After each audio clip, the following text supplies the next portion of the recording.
seized military installations with the aim of, quote, destabilizing Christmas, close quote. DGC military intelligence officers then raided the home of one of them, Fernando Orozco, and soldiers attempted to detain his son. DGCIM officers tried to seize the other deputy, Annette Fermin, and detain her, and they raided her home and seized her passport. The next day, December 16, the regime's captive Supreme Court removed the immunity of 4 additional parliamentarians so they can be tried for alleged crimes against the state, including treason, after the regime's Attorney General, Tarek William Saab, accused them of being involved in an alleged terrorist plot. On December 17, 2 of the 4 denounced Sabine intelligence agents for threatening their homes and their families. Why? The 2 deputies said the regime's motive was to stop the deputies from voting in favor of Juan Guaido on January 5th, in favor of his re-election as National Assembly president. So what's going on here is simple. The National Assembly will vote on January 5, and the regime is using a combination of threats, arrests, and bribes, up to $500,000 per vote, we have been told, to stop the re-election of Juan Guaido. Threaten, exile, detain, bribe. That is step 1. Step 2 will be to try to grab control of the National Assembly by preventing free elections in 2020. The Venezuelan Constitution calls for National Assembly elections next year, and opinion polls make it obvious the opposition will win them if they're free. In her latest report on Venezuela, a couple of days ago, High Commissioner Bachelet said this, quote, 2020 will be an election year. It is crucial to guarantee public freedoms, which are fundamental for creating the necessary conditions for free, impartial, credible, transparent, and peaceful elections. In this regard, she went on, I am concerned about the lifting of parliamentary immunity of 5 opposition parliamentarians, bringing the total to 30 parliamentarians who've been stripped of their immunity, as well as harassment of opposition representatives, including the President of the National Assembly. Close quote from High Commissioner Bachelet. Free elections for the National Assembly and free presidential elections are the way for Venezuela to emerge from its deep crisis. The Maduro regime appears intent on stopping them and closing off that peaceful path back to democracy and prosperity. The United States, the other nearly 60 nations that have recognized Juan Guaido as interim president because the May 2018 elections were fraudulent, and every country that seeks a peaceful way out for Venezuela through free elections can see exactly what's going on in Caracas. That is why we will continue our sanctions and strengthen them. It's why we applaud the sanctions against regime officials adopted under the Rio Treaty, and that's why we hope the EU will follow with additional sanctions on the regime. The Maduro regime fears free elections, so pressure is needed to get the free elections that can bring Venezuela out of the repression and poverty that have been the hallmark of the Maduro years. Questions? Thank you, Mr. Abrams. We are now almost 1 year on since the U.S. recognized Juan Guaido as interim president, and what you seem to hope would be fast at the beginning is now taking much more time.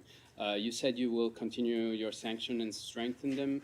What other options do you have now, and is the U.S. ready to back some talks between the opposition and the Maduro regime, as some countries, as Colombia, are asking you? First, I think everybody has to hope that change comes to Venezuela fast. We hoped it a year ago. We hope it today. Why? Because the humanitarian situation is terrible and getting worse.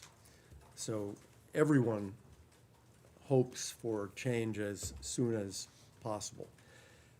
As for discussions, there were discussions, the Oslo talks, which did not work because the regime was not really ready to have a serious discussion about presidential elections and the replacement of Nicolas Maduro through free and fair elections.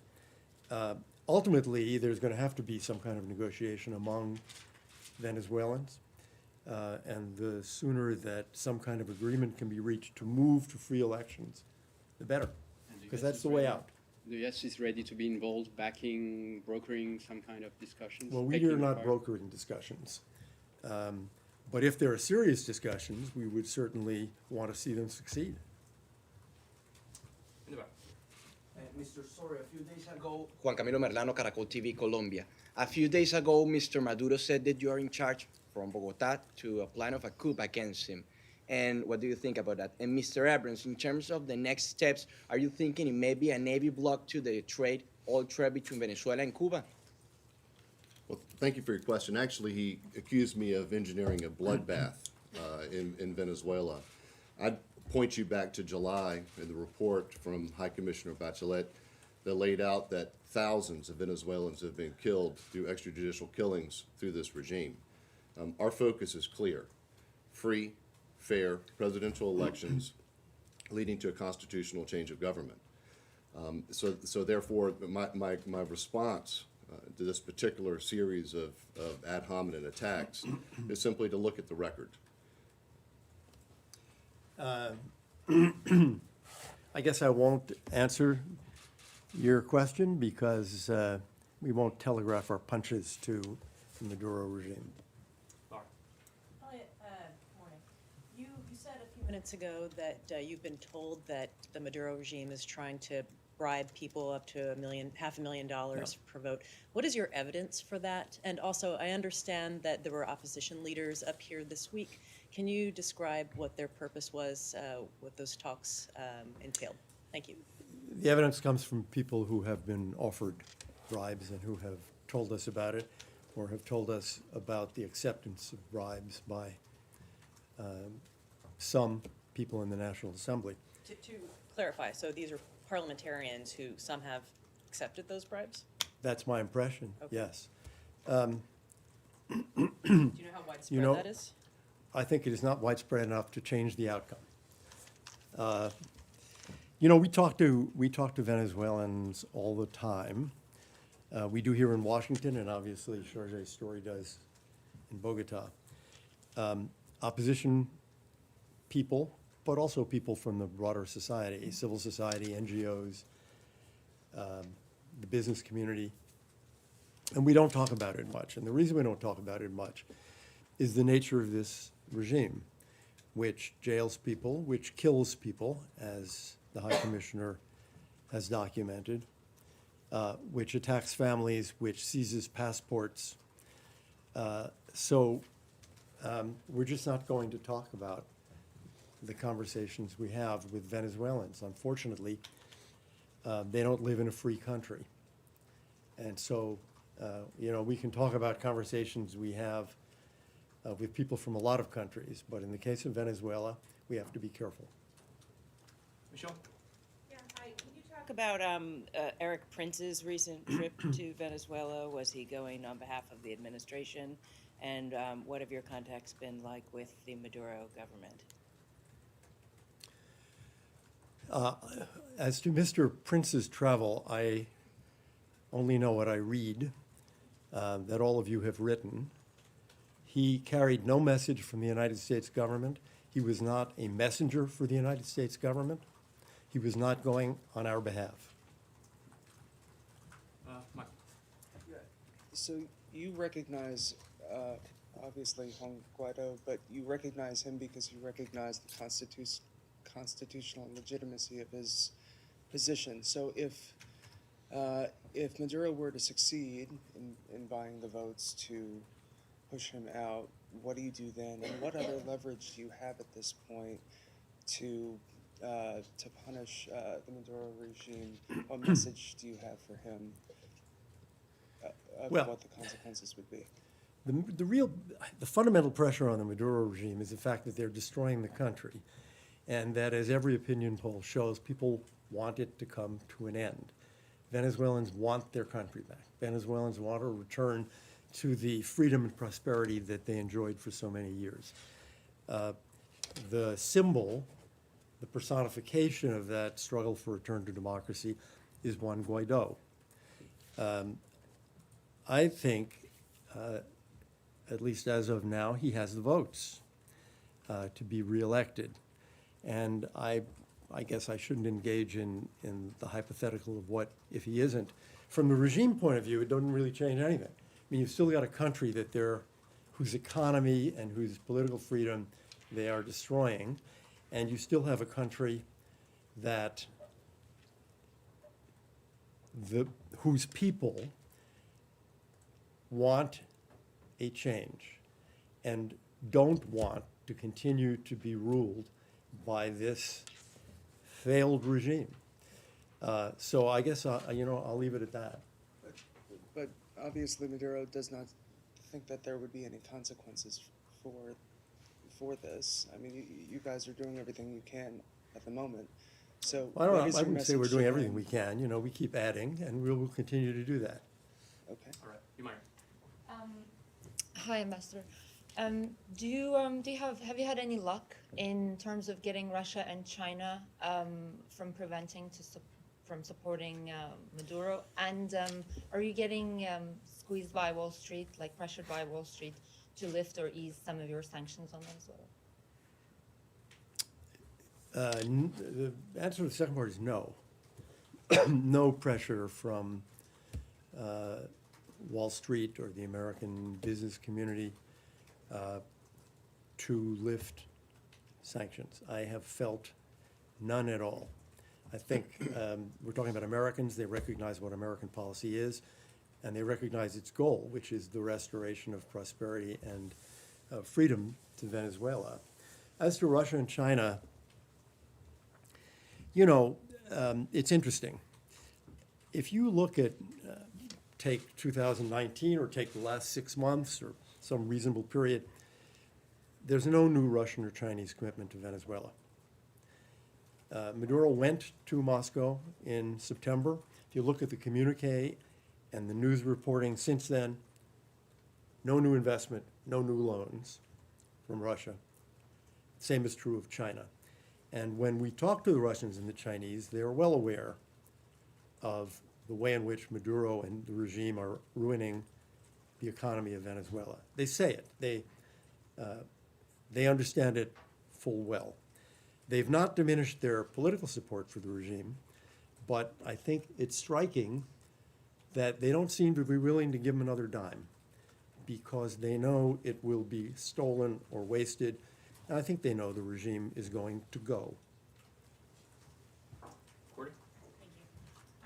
I know that the hope is that 2020 perhaps is the turning point, but in the interim, neighbors, particularly Colombia, have been absorbing a lot of refugees from Venezuela. Is there discussion of potential U.S. or other foreign assistance to further mitigate the strain on those neighboring countries? Well, first, I think it's important to underscore how incredibly important and successful and supportive the Colombian government, the Peruvian government, and others have been in dealing with a tremendous crisis. Nearly 2 million Venezuelans in Colombia, and this is a huge strain on a country going through a peace process, reconstructing itself after multiple decades, over 50 years of basically civil war. So I think underscoring that Colombia has done a tremendous job is important. Certainly the U.S. government, we have invested over $654 million, both outside and inside of Venezuela to support this issue. But I think it's important for us to also focus on why this is happening. And it's happening because of a repressive regime who has absolutely no interest in supporting its own people. And those people have to flee. And they have to flee because they have no access to food or medicine, good housing, education, hospitals, hope, frankly. And when hope goes away, they seek it in other places. And I've been on the border many times, both up at Maicao and Cucuta, speaking with young people who just realize that they have to throw their lot in a different country. So in order for us, as we look at 2020, in order for the Venezuelan people to have that which they so richly deserve, which is a government that represents them, supports them, presidential elections are obviously key to getting out of this political crisis. The international community has a role to play. It's not just the United States with sanctions. It's not just the United States supporting with humanitarian assistance, but it's the region and the European Union as well who have a role to play. Is there concern that the crisis could spread absent support? Are there any talks underway to get the Americans in prison there freed? And do you have anything to offer the Maduro government if they were to release the Americans? Well, they have been moved from prison, as you know, to house arrest.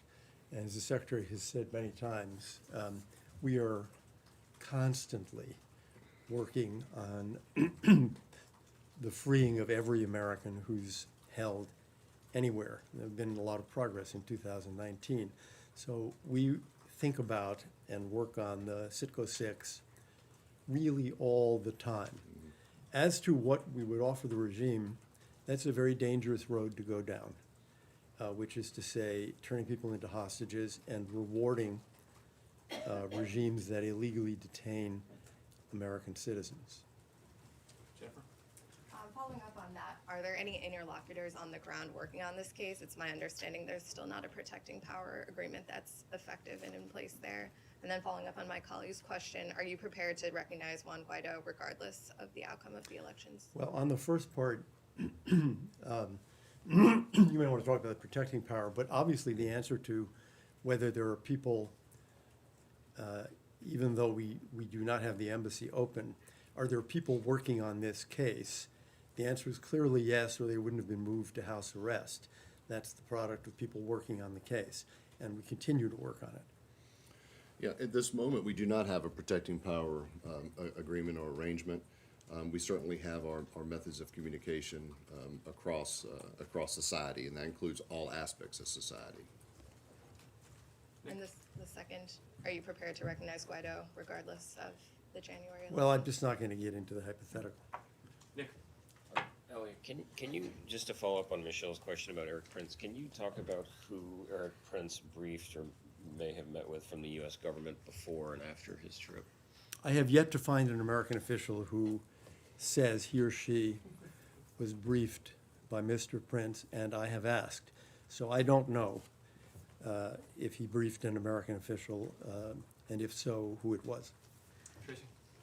Going back to the refugee question for a second, is there any conversation, discussion now at all about offering TPS to Venezuelans, as had been mentioned at one point but was sort of discarded? And then also going back to the math at the National Assembly, if you've got 167 deputies, 32 of whom have been detained, forced into exile or whatever, and then you've got some taking bribes, I just wonder how the math really does add up. Well, there was a great victory in 2015, which gave the opposition a considerable majority, A. B, the National Assembly actually passed a law this week allowing people who were not physically present, that is to say they were driven into exile, to vote.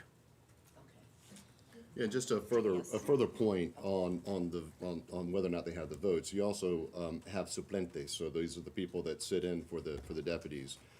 To underscore something that the senior representative in Venezuela spoke about earlier, the regime is using a very focused attack. For those deputies they feel as if will vote with them, they're leaving them alone and attacking their replacement. For those deputies who are still remain aligned with the Democratic opposition, they're attacking them and supporting their replacement. It's very laser focused on how they're attempting to undermine the last democratic institution in the country. Yes. Hi, Emiliana Molina from ITN24. In regards to the militaries that did abandon the regime when Juan Guaido rose to power, where are they now? Is anyone helping them, and are they receiving trainings in countries like Colombia? Yeah, our understanding is that you're talking about the 16 people in the Panamanian embassy? Correct. Correct. Those 16 people are in El Salvador currently, is what I was just told this week. Sorry, just to follow up and clarify on something. That law that you're talking about that allows virtual voting was actually overturned by the Supreme Court earlier this week. in Venezuela. So, like, would you still expect Guaido to win under You these know, circumstances? the Supreme Court of Venezuela is a farce. It is a wholly owned subsidiary of the regime. It is complicit in the exiling and the jailing of many, many citizens of Venezuela. So its rulings have nothing to do with the law or the Constitution of Venezuela. Yeah, right there. Me? Okay. Well, going back to the question about the elections of the National Assembly, I know you said you were not talking about, but is there a scenario where Juan Guaido would not be elected, and would you be able to recognize it, or are you planning on, given the bribes and everything that you've been talking about, also calling those elections as illegitimate? Again, that's a hypothetical that I don't plan to get into. Yeah? I'm not going to get into it, but I'd like to. Careful. I would like to say that it's clear that the majority of the National Assembly continue to support interim President Juan Guaido, as does a vast majority of the Venezuelan people. He is by far the most popular politician in the country. It's equally clear the game, frankly, that the regime is playing, which is to undermine that support through any means possible, most of which are non-constitutional in nature. The fact that the TSJ immediately came out saying that the vote in the National Assembly, not only they say it was unconstitutional, they said those who engaged in the vote are guilty of treason. So consider, if you will, that this press conference that we're having right now is something that could never happen inside of Venezuela, and that all of the institutions inside of the regime are actively conspiring with the regime to undermine that last institution that remains in the country. Even with all of that in front of interim President Guaido in the National Assembly, they continue to side on the side of democracy.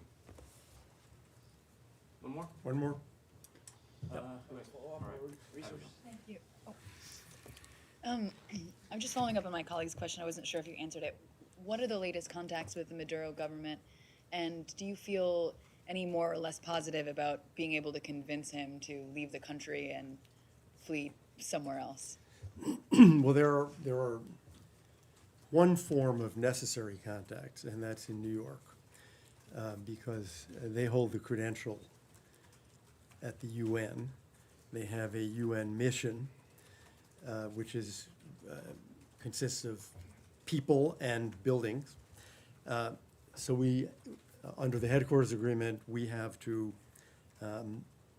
deal with them in that context, and we do in New York, and there are some contacts that the Chargé has over that kind of, I guess, technical aspects of UN business. Other than that, we have ways of sending messages to the regime when we want to, but there are no talks or negotiations underway. Okay. Thank you very much. Thank you. Appreciate it.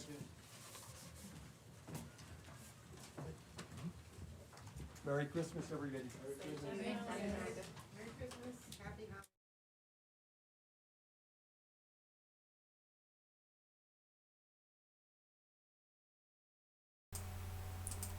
Hello, everybody. Okay, I'm just going to stay on this screen because I am not wanting to get in front of the camera today. I was actually about to record a different video in kind of a different format than I normally do the recorded videos because I was having an issue with my other computer, so I'm sorry about not getting the videos up yesterday that I was supposed to. But I saw that this briefing was happening. Oh, let me show you something funny first of all. Now, if you are not familiar with what's going on, I'm going to start yelling at my computer. I can already see the little mic level thing going up. I'm sorry. So if you're not familiar with the whole Venezuela situation, there are a few people on YouTube that still talk about it occasionally. Florida Maquis is one of my favorite YouTubers to watch regarding it, and he suggests quite often a girl, I forget her name, but she goes under the group or whatever, Empire Files, I believe it is. but he does reference her many times. So if you look for Florida Maquis here on YouTube, I'll try to put a link down in the description box after the stream is done, so you can find him if you're not used to finding him. But he has a lot of good information, and he references materials that are talking about like how the lower class people feel about Maduro and what they are thinking. So you saw oh yeah, I was going to show you the funny thing, but Florida Maquis, so they're trying to probably keep some of this information from getting out because, okay, let me make sure that I'm on my correct things that I can show you here. What I wanted to show you. Nope, it's going to try to show you something else.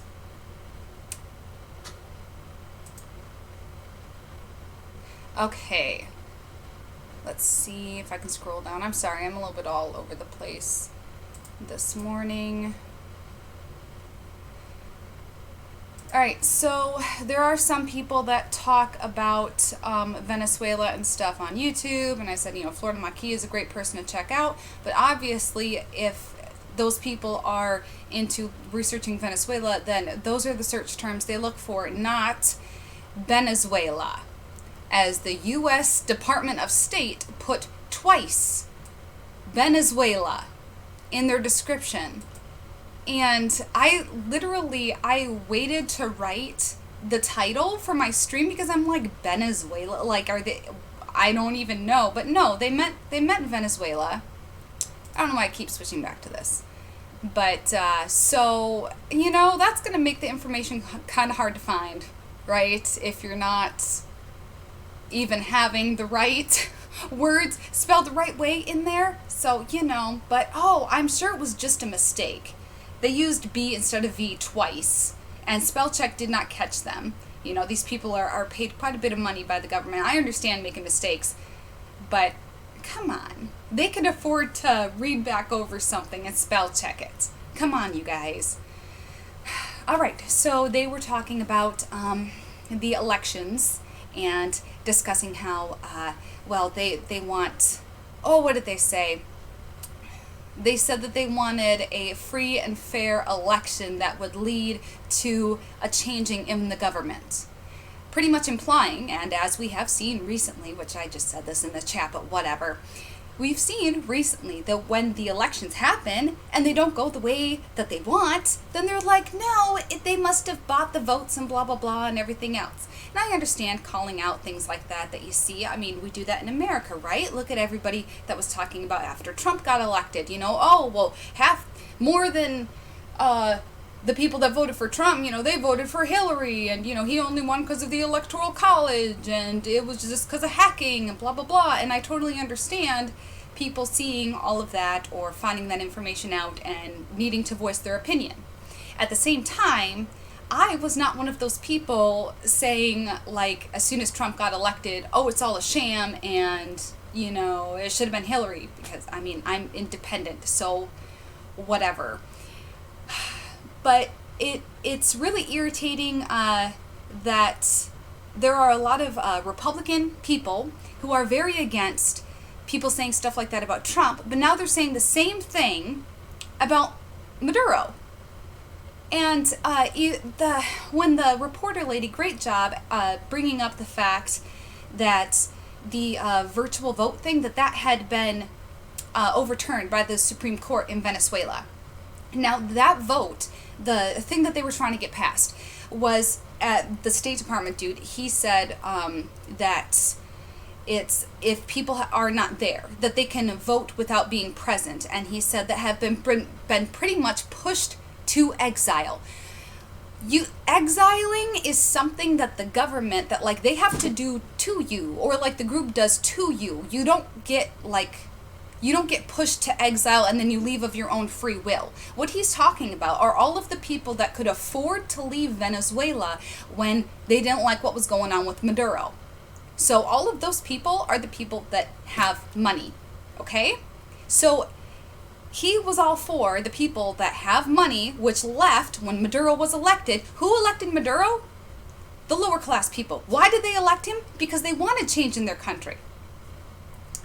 Now, I'm not going to go into all of the details of this because I don't have all of the numbers pulled up right in front of me, but I actually did write a fairly long article when the whole thing with the Guri Dam, when that was going on, and they had the blackouts and everything. They still have power cuts and whatnot going on. But I actually went into how that was built, why it was built, and the process, and the comparing it to the U.S.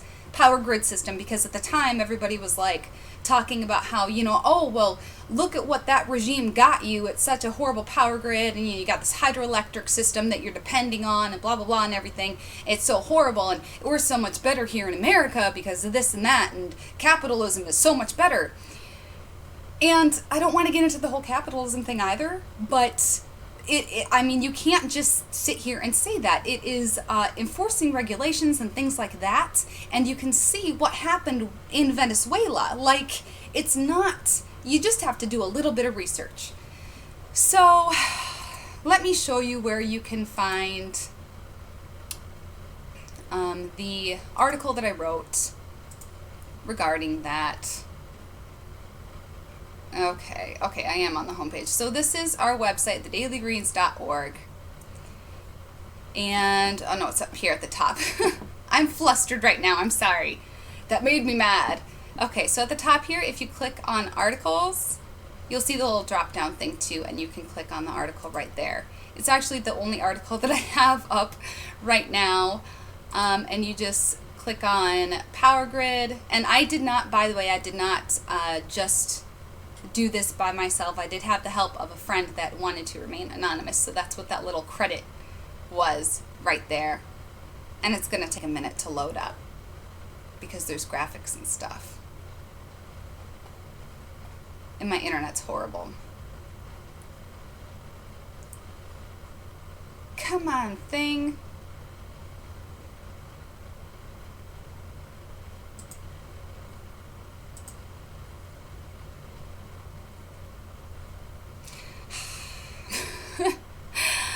I'm sorry this is taking a minute.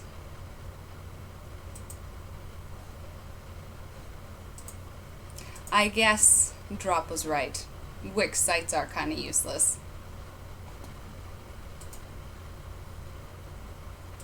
And now it's going to freeze. Whatever. It's on there. I'll try to link it down below in the description box as well. I'm not going to make you guys sit around to wait for my dinosaur computer to load it up because, honestly, my computer was saved from the trash many years ago. So I have an extensive article. If I can't get it to work, I'll go back and make sure that everything is still working on there. And I do have all of the statistics and everything saved in case it can't get up, and in case anybody is really interested in the information, I can just email it to you. You can shoot me an email, and our email is in the description box down below.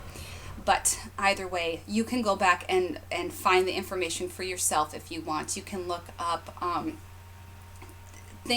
stories that were from the time frame in which Maduro was first elected. Look up stories that are from that time frame, and you will see very easily why he was elected, who he was elected by, and it's very telling that now the U.S. State Department is just like, oh yeah, we're only going to back Guaido. I mean, it's very irritating. Yeah, it's still not loading. Oh no, it is loading very slowly. You guys want to see how, look, it's a very, you can almost see the picture. Almost. This is because of my computer. I hope Florida Maquis does a video on this. I mean, they wanted to do the hydroelectric dam and use that for their electricity because they wanted to be able to export as much of the oil as they could. They wanted, that was, you know, a great resource for them to be able to make money as a country. So they're like, okay, we're going to sell our oil and we're going to use this hydroelectric system. Well, since Venezuela was not used to building this kind of stuff and they were kind of trying to come into their own, then they decided, obviously, and the government chose that it would be best for them to hire people that were used to this stuff, that had these kinds of projects under their belt already.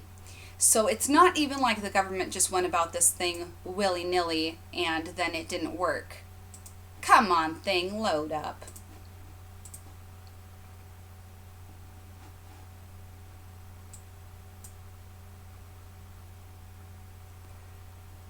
Well, you can kind of see the text. So see, the article is there.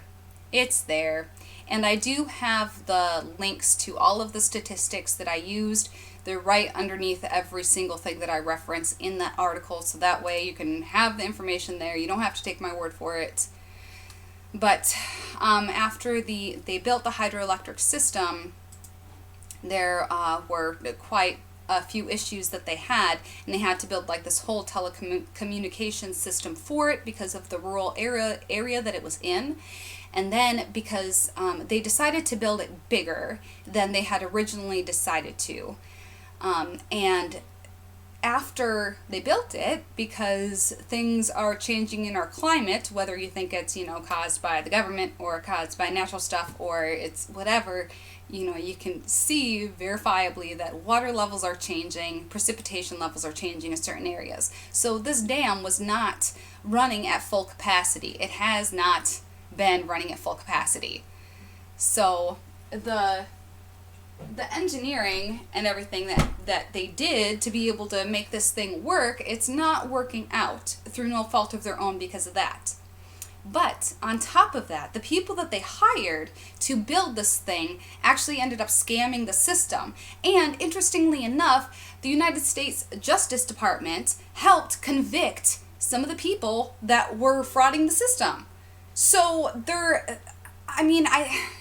I'm sorry, I'm ranting so much, but it really grinds my gears that they're like, okay, we know that you were screwed over by these corrupt people, and we know that like your system is not running at the way that it's supposed to, and we know that this dude got elected by, you know, everybody that was, you know, kind of poor and that was not benefiting from the system that was there, but we're just going to step in and say, nope, we want you to go with Guaido.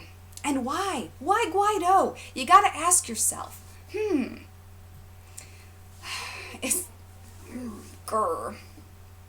Okay, so I'm done ranting about that. I just saw that briefing was up, and so I decided to stream it. I haven't seen anything else going with on with Congress or the Senate today, so I don't think I'm going to be streaming anything else with that. I'm trying to check and see again if the article is loaded. It has not. I might have to go back and do like a two-part article because it might just be too long for the website or whatever, because it is, I do use a free Wix website, so sometimes things don't really, you know, it's not the best on there, so I'm sorry about that. But again, if you are interested in covering this information for yourself, if you want some of the resources that I found on it, you can just drop me a line and I will be happy to pass them along to you. I am working on covering a few press releases and whatnot. I was going to do that this morning, but then I saw the briefing and I wanted to rant about it.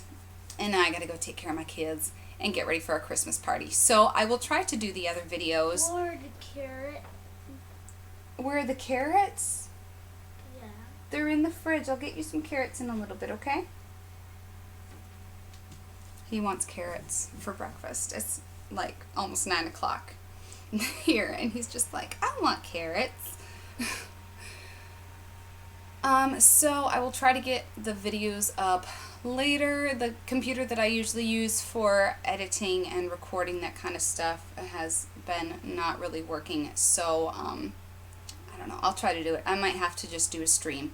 We shall see. Either way, I hope you all have a wonderful day, and thank you so much for joining and for watching. I'm trying to see quickly if I can get over to my live stream. I don't think, yeah, like nobody's nobody's awake yet. So, but that's okay. Any replayers, we really appreciate you guys a lot. And watchers, we of course appreciate you guys too. So thank you so much for watching. And if you haven't subscribed yet, then you can do so by hitting that big red subscribe button. And you can hit the little bell next to it to get notifications every time we go live or upload a video. And you can follow us on Twitter at dailygreensnips is our handle. And you can check out our website, thedailygreens.org. Triangle. What? A triangle. It has on